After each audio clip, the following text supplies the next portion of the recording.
ఓం మహాగణాధిపతయే నమః. ఓం గురుభ్యో నమః. ఓం శ్రీమాత్రే నమః.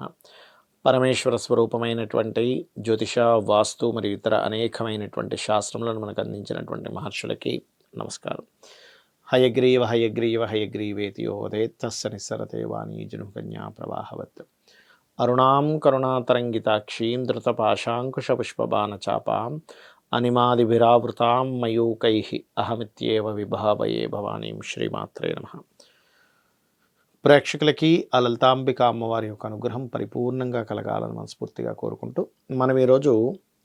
మనం నిన్నటి నామం కురకుల్లాదేవి గురించి చెప్పుకున్నాం. కురుకుల్లా, దాని తర్వాత నామం కులేశ్వరి.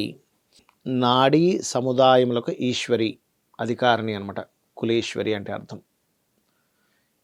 మనము అనుకుంటున్నాం ఏదో సైంటిఫిక్గా, సైన్స్ అనేటువంటిది ప్రామాణికంగా మనకు ఎలా అయితే మన కళ్ళ ముందు కనిపిస్తుందో, సైన్స్కి అందనటువంటి ఒక ఇది మనకి నడుస్తూ ఉంటుంది.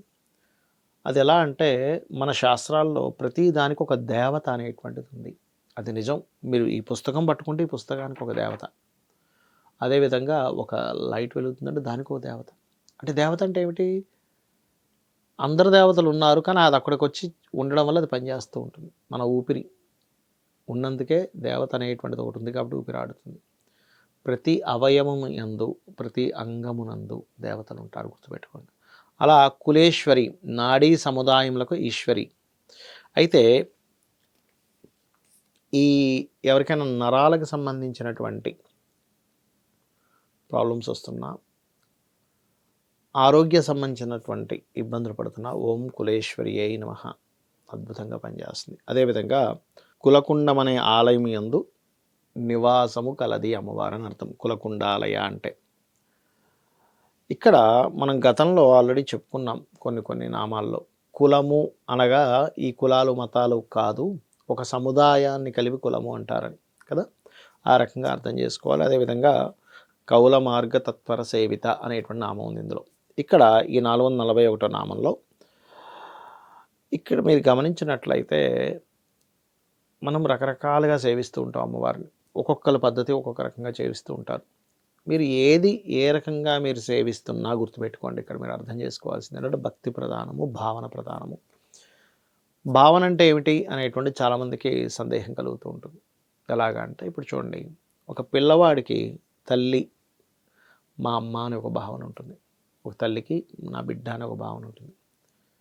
అదేవిధంగా ఒక అన్నదమ్ముడికి నా తమ్ముడు, లేదా మా అక్క మా చెల్లి, లేనట్లయితే నా యొక్క స్నేహితుడు అనే భావన ఎలా ఉంటుందో, నా తల్లి అమ్మవారు. నేను నా తల్లికి పూజ చేస్తున్నాను. ఈ జగన్మాత ఎవరో కాదు, ఈ విశ్వాన్ని మొత్తం నడిపిస్తుంది, అందరికీ మాత.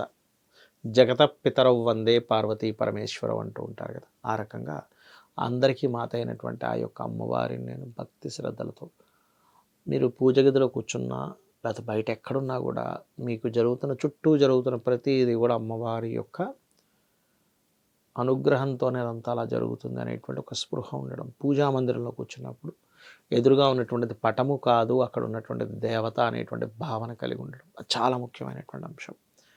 అలా ఎప్పుడైతే భావన నుండి మీరు భగవంతుని ముందున కూర్చున్నారనేటువంటి భావన ఎప్పుడైతే ఉంటుందో, మీరు ఏ మార్గంలో చేయనివ్వండి, దక్షిణాచారంలో చేస్తారా, లేకపోతే వామాచారంలో చేస్తారా, కౌలాచారంలో చేస్తారా, మీ ఇష్టం. ఇక్కడ భక్తి అదేవిధంగా భావన ముఖ్యం. లేదండి నాకు ఆ మార్గంలో చాలా గొప్పది, ఈ మార్గంలో గొప్పదని కాదు. అక్కడ మీకు భక్తి భావన లేకపోతే దక్షిణాచారంలో చేసినా వేస్టే, వామాచారంలో చేసినా వేస్టే, దక్షిణాచారంలో చేసినా వేస్టే, ఏ ఆచారంలో కౌలాచారంలో చేసినా కూడా పనికిరాదు. ఎందుకు అంటే, చిన్న ఎగ్జాంపుల్ చెప్తాను మీకు, ఉదాహరణ. ఎందుకంటే ఉదాహరణతో చెప్తే అర్థమవుతుందని.